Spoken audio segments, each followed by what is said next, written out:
no.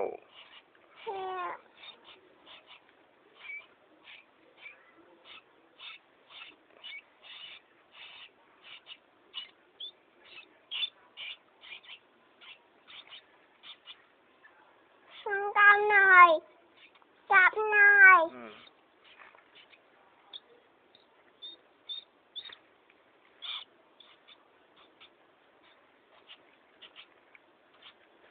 Ông cô tìm.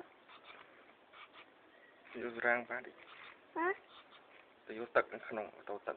Tôi tật với anh.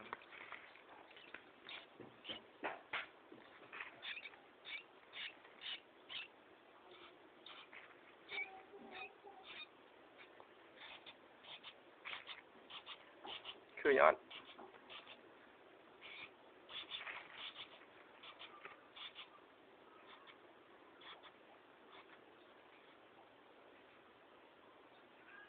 Vô mau.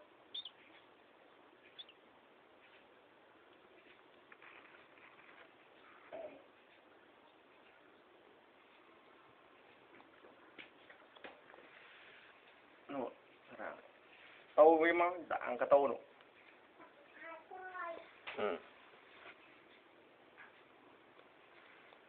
Tâu so, tâu khô mà. Nụ nâng khô mà. Nâng khô mới tiết. Nâng khô mà át ạ. Tâu đây nó có tâu đua nó còn. Nụ nâng chiêng tóc ạ. Mới thật khô, mới thật khô. Nụ có tâu nụ. Có tâu mâm con này nó khô mà. Đã chắc không có tâu đang mau. Cho đã tiền mau. Cho chắc đã không có tâu mâm đang mau.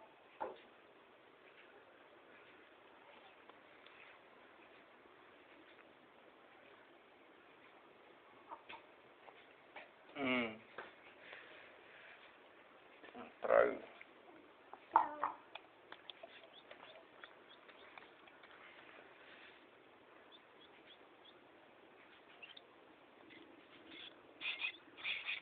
Đặt ở việc thật.